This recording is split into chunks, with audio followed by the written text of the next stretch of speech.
everybody, welcome to my channel खुशी Vasan. I hope you all are fine and doing good. तैयारी एकदम जोरों शोरों से चल रही होगी. First of all, I need to highlight that I'm back to the blackboard thing. It's just for today, but yeah, I just wanted to emphasize on that. So basically ये जो सेशन है इसमें मुझे आपसे कुछ बात करनी है, कुछ फाइनल टिप्स देनी है, and I need to tell you about how to score 40 on 40 in political science term 2. So I'm here for this, and at the same given point in time, I'll tell you people. I'm actually having number of messages. बहुत सारे messages आ रहे हैं ये कहने के लिए कि ma'am answer writing बता दीजिए कैसे करना है. First of all, I would come straight to the topic, not wasting much time. I would honestly tell you people कि आप लोग अगर आपके पास section A, B and C है, if you have section A, B and C, तो उस section A, B और C को आपको कैसे बाइफरकेट करना है, you should be knowing. आपको पता होना चाहिए कि आपके सेक्शन A में there are 8 questions that are going to come for 2 marks.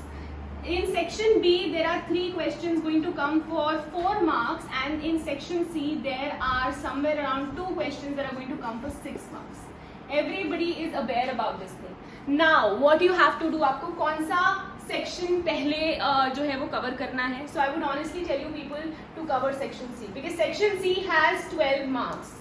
Section C has 12 marks and I want you people कि आप लोग ये सेक्शन सी जो है वो सबसे पहले कवर कर लें. Cover your section C first. सबसे पहले पता है क्या होता है, जब आप पेपर करने जाते हो ना तो सबसे पहले आपको एक अंदर से होता है कि यार जो आप हमेशा नोटिस करना कि जो चीज़ आप पेपर में सबसे पहले करते हो एकदम ब्यूटीफुल हैंड राइटिंग में होती है, एकदम अच्छी हैंड राइटिंग में होती है, और साथ ही साथ उसको आप उस एंथुजियाज्म से करते हो क्योंकि उस टाइम पे आप थके नहीं होते हो. ऑलराइट, सो इसीलिए आई वांट ये 12 मार्क्स जो है वो तो आपके पास एकदम से आ ही जाएंगे. ठीक है, तो ये सेक्शन सी आप लोग सबसे पहले करेंगे. 6 नंबर का 6 नंबर के जो 2 क्वेश्चंस हैं, you gonna do it at first. उसके बाद आप लोग सेक्शन ए करोगे. सेक्शन ए के अंदर 8 क्वेश्चंस हैं 2-2 नंबर के, मतलब कि 16 मार्क्स तो आपके यही हो गए. 2-2 नंबर के क्वेश्चन है तो आपकी ज्यादा एनर्जी वेस्ट नहीं होगी, एंड साथ ही साथ आप ये जो क्वेश्चंस हैं वो कर भी पाएंगे. सो फाइनली हमारा जब ये सेक्शन सी और सेक्शन ए कंप्लीट हो गया होगा, then also you would be left with 45 to 1 hour, जिसके अंदर आप सेक्शन बी कंप्लीट कर सकते हो. और सेक्शन बी के अंदर याद रखना, अगर तुम्हें मैप्स आते हैं तो मैप करने में तुमको सिर्फ 2 मिनट लगेंगे, क्योंकि तुम्हें मैप्स वगैरह कुछ मार्क नहीं करने, सिर्फ टेबल बनानी है और नेम और अल्फाबेट और स्टेट लिखनी है, दैट्स ऑल. ओके, सो उसको करने में सिर्फ तुम्हें 2 मिनट लगेंगे. सिर्फ बचेंगे 2 क्वेश्चंस करने वाले 4-4 नंबर के, जो आपके पास इनफ टाइम होगा कंप्लीट करने के लिए. आई जस्ट वांट कि जब आप हाइप्ड अप हो ना, जब आपकी एनर्जी सबसे ज्यादा हाई हो, तो आप ये अपने 6 नंबर के 2 क्वेश्चंस कंप्लीट कर लो, एंड साथ ही साथ अपना ये जो आपका सेक्शन ए है उसको कंप्लीट कर लीजिए. ऑलराइट, सो ये I would honestly tell you. तो सबसे पहले जो है हम लोग क्या करेंगे, सबसे पहले हम लोग सेक्शन सी कंप्लीट करेंगे, then we are going to go to section A, and then we are going to do your section B, because ये 12 marks का है, ये आपका 16 marks का हो जाएगा, and this section B is going to be again for your 12 marks. Okay, so please make sure that you guys are doing this. आप लोग इसको जो है adhere कर रहे हो इस particular चीज को, and साथ ही साथ don't worry, don't at all worry. आपका पेपर आपने सब पढ़ रखा है, आपको सब आता है.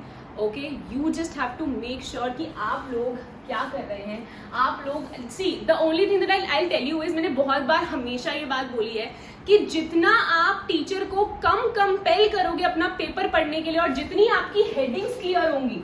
If there is a question, so let's just understand, if there is a question called what were the 4 developments that had a significant impact, मैं इंडियन पॉलिटिक्स से एक क्वेश्चन बोल रही हूँ कि कौन सी ऐसी 4 डेवलपमेंट्स थी, व्हाट वर दोस 4 डेवलपमेंट्स जिसका सिग्निफिकेंट इम्पैक्ट था इन द लेट पॉलिटिक्स में. 1989 के बाद की डेवलपमेंट के बारे में बात कर रही हूँ.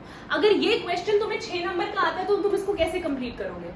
सबसे पहले जो है आप लोग कोशिश करेंगे कि कोई भी क्वेश्चन हो, चाहे वो 2 मार्कर क्वेश्चन हो, चाहे वो 4 मार्कर, और या वो चाहे आपका 6 मार्क का क्वेश्चन हो, आप लोग यू गाइज आर नॉट, आप लोग जो है प्लीज मेक श्योर कीजिएगा कि आप इंट्रोडक्शन एंड कंक्लूजन उसके अंदर ऐड कर रहे हो.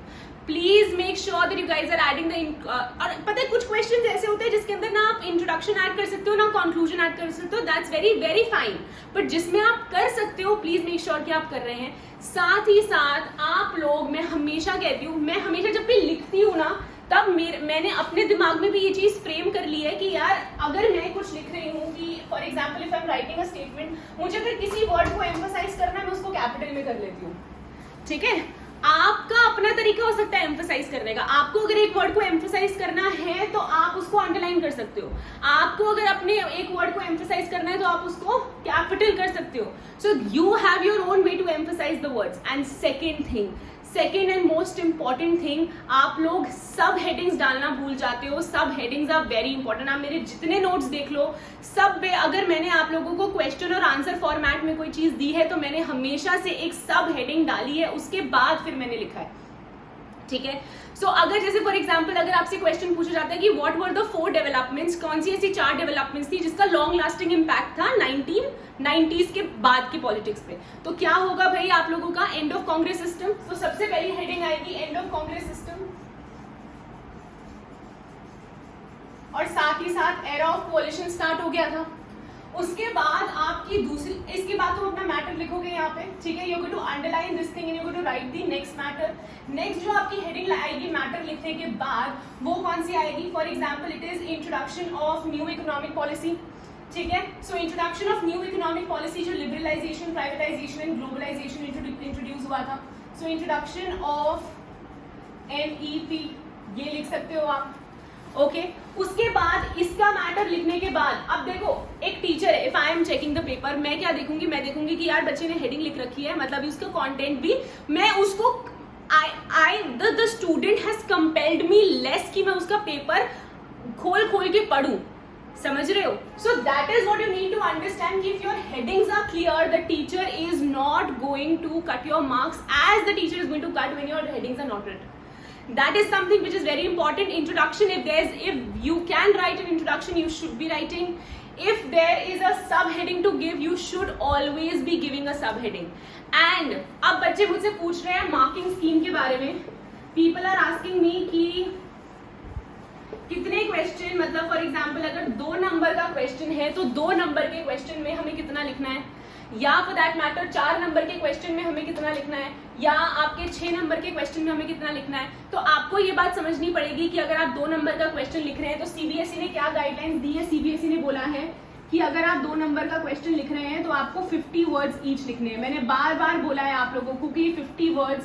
सबसे पहली बात तो आपको समझनी पड़ेगी कि आप हेरा फेरी कर सकते हो। हेरा फेरी से मेरा मतलब ये है कि आप क्या कर सकते हो, आप जो है वो 50 से उस वर्ड को प्ले अराउंड कर सकते हो till 60-70 words. That is something which is very obvious. अब तुम 50 वर्ड गिनने थोड़ी ना बैठोगे कि 50 वर्ड हुए कि नहीं, but I am telling you रफली कि तुम अगर 2 से 3 पॉइंट्स लिखते हो एक पर्टिकुलर, जैसे फॉर एग्जाम्पल अगर तुमसे पूछा जाए about who implemented Mandal commission and what were its recommendation, okay, 2 number के क्वेश्चन में पूछा गया, तो 2 नंबर के क्वेश्चन में पूछा गया तो who implemented Mandal commission? Bindeshwar Prasad Mandal, BP Mandal was the one who implemented Mandal commission. But at the same time आपको बताना है कि कौन व्हाट वर द रिकमेंडेशंस। तो रिकमेंडेशंस में क्या लिखोगे? ये पॉइंट 1 हो गया। पॉइंट 2 लिखोगे कि भैया, उसके बाद एक हेडिंग डालोगे। हेडिंग डालने के बाद आप रिकमेंडेशंस की हेडिंग डालोगे और उसके बाद फिर लिखोगे कि 27% ऑफ रिजर्वेशन दी गई थी OBCs को, और साथ ही साथ जो है लैंड रिफॉर्म्स आपका रिकमेंडेशन का सेकंड पॉइंट हो जाएगा। आप समझ रहे हो मैं क्या कहने की कोशिश कर रही हूँ? इतना लिखोगे 2 नंबर के मार्क्स में बहुत है। अब अगर यही क्वेश्चन तुम्हें 4 नंबर के मार्क्स में आता है, 4 नंबर में आता है कि who implemented Mandal commission and what were its recommendation, मतलब who was the chairperson of Mandal commission and who was the chairperson of Mandal commission and what were its recommendation, तो सबसे पहले आप मंडल कमीशन को एक्सप्लेन करोगे इंट्रोडक्शन में। सबसे पहले तुम्हारी हेडिंग आएगी इंट्रो की, ठीक है। सबसे पहले आपकी हेडिंग आएगी इंट्रो की। मैं ये तुम्हें एग्जांपल्स दे रही हूँ ताकि तुम्हें समझ में आए कि तुम्हें कैसे आंसर लिखना है, ओके। अगर उसके बाद अगर 4 नंबर का क्वेश्चन है तो सबसे पहले इंट्रो की हेडिंग आएगी कि भैया OBCs मंडल कमीशन अपॉइंट क्यों करी गई थी? To know about the educational and social backwardness of the other backward classes, ठीक है। इंट्रोडक्शन हो गया। उसके बाद फिर who implemented, who was the chairperson of Mandal commission, तो उसके बाद फिर चेयरपर्सन कौन थे? बिंदेश्वर प्रसाद मंडल, ठीक है जी। उसके बाद आपको ये लिखना है, सबसे पहले तो आपको ये लिखना है कि मंडल कमीशन को अपॉइंट किसने किया था। मंडल कमीशन को किसने अपॉइंट किया था? योर मोरारजी देसाई ने अपॉइंट किया था, इस ईयर में अपॉइंट किया था, ठीक है। उसके बाद फिर who chair the Mandal commission, किसने चेयर किया था? बिंदेश्वर प्रसाद मंडल ने चेयर किया था। आप समझिए कि आपको जो है पॉइंट्स में आंसर लिखना है और साथ ही साथ आपके मार्क्स पे डिपेंड करेगा कि आपको कितना लिखना है। Okay, coming back to the topic, अगर आपको 2 मार्कर क्वेश्चन दिया है तो आपको 50 से 70 वर्ड्स के अराउंड आप प्ले अराउंड कर सकते हैं, जिसमें 2 से 3 पॉइंट्स आप लिख सकते हो, दैट्स एब्सोल्युटली फाइन। अगर 4 नंबर का क्वेश्चन पूछा गया है तो इंट्रो को हटा के 4 से 5 क्वेश्चंस आप 4 से 5 पॉइंट्स आप ऐड कर सकते हो। और सीबीएसई के मार्किंग स्कीम के मुताबिक उन्होंने कहा है कि 100 वर्ड्स में आपको 4 मार्क्स का क्वेश्चन लिखना है, that you can play around 120-130 words, that's absolutely fine. कोई गिनने नहीं बैठ रहा, ना आप ना सीबीएसई, ठीक है। सो 4 to 5 और even 6 points, they are good to go. Okay, and now थोड़े से ना बच्चे थोड़े से ओवर स्मार्ट है, वो अपने आप को ना बहुत ओवर स्मार्ट समझते हैं कि यार हम ना एक काम करेंगे, 1 पॉइंट के 2 पॉइंट्स बना देंगे, ठीक है। तो इतनी ओवर स्मार्टनेस अपने पॉकेट में ही लेके चलना, क्योंकि टीचर आपसे ज्यादा स्मार्ट है, उनको पता है कि आप क्या एग्जैजरेशन कर रहे हो और आप किन 2 पॉइंट्स को, 1 पॉइंट को स्प्लिट करके 2 बना रहे हो या 3 बना रहे हो। So it should be good points, okay. And moving forward, अगर आपका 6 नंबर का क्वेश्चन आता है तो 6 नंबर के क्वेश्चन में आपके सीबीएसई ने बोला है 170 वर्ड्स आपको लिखने हैं। तो 170 वर्ड्स अगर आपको लिखने हैं, so you can somewhere around play around 200 words, that's absolutely fine। 6 से 8 पॉइंट्स लिखना है और डिटेल में लिखना है। अगर डिटेल की बात हो रही है तो अगर 6 नंबर का क्वेश्चन है कि who chaired Mandal commission and what were it's implementation, तो तुम ले जाओगे इस बात को फर्स्ट कि भैया पहले फर्स्ट बैकवर्ड क्लास जो है वो अपॉइंट हुई थी, वो बैकवर्ड क्लास उस टाइम पे इतनी सक्सेसफुल नहीं हो पाई, क्यों? क्योंकि गवर्नमेंट जो है वो that was not able to, उस टाइम पे उनका जो ध्यान था वो कहीं और था, तो ओबीसी की रिजर्वेशन के लिए वो नहीं अपना ध्यान दे पाए। तो उसके बाद फिर ये सेकेंड अटेम्प्ट था अदर बैकवर्ड क्लासेस का, जो अपॉइंट करी गई थी वीपी मंडल से। आप समझ रहे हैं प्लॉट? आपको समझना पड़ेगा कि if this question comes as a 50 worder, अगर ये 2 मार्क्स का क्वेश्चन आता है तो आपको कैसे लिखना है, अगर 100 नंबर का 4 मार्क्स का क्वेश्चन आता है तो आपको कैसे लिखना है, और 6 मार्क्स का क्वेश्चन आता है तो कैसे लिखना है। Okay, now that's all. क्या करना है, दोबारा से रिपीट कर देती हूँ। सेक्शन सी सबसे पहले, फिर सेक्शन ए, उसके बाद और उसके बाद सेक्शन बी। मैप में सिर्फ 2 मिनट लगेंगे, सिर्फ 2 क्वेश्चंस रहेंगे तुम्हारे लास्ट में। तो वो जो डर है ना तुम लोगों का कि यार अगर इमेजिन करो इस बात को कि अगर तुमने क्या किया, तुमने उल्टी गिनती शुरू कर दी। तुमने पहले शुरू कर दिया सेक्शन सी, फिर तुम आए सेक्शन बी, इधर आते आते तुम एग्जॉस्ट हो गए, तो सेक्शन ए में 8 क्वेश्चंस बचे हैं। सुनने में ऐसा लग रहा है पता नहीं कब होंगे ये, ठीक है। अगर तुम ऐसे गए तो पहले आप सेक्शन ए करोगे 8 क्वेश्चंस, फिर तुम सेक्शन बी करोगे 3 क्वेश्चंस। यहाँ पे आते आते 6 मार्क्स के क्वेश्चन में तुम एग्जॉस्ट हो चुके होगे और अपना बेस्ट नहीं दे पाओगे फॉर अ 6 मार्कर क्वेश्चन।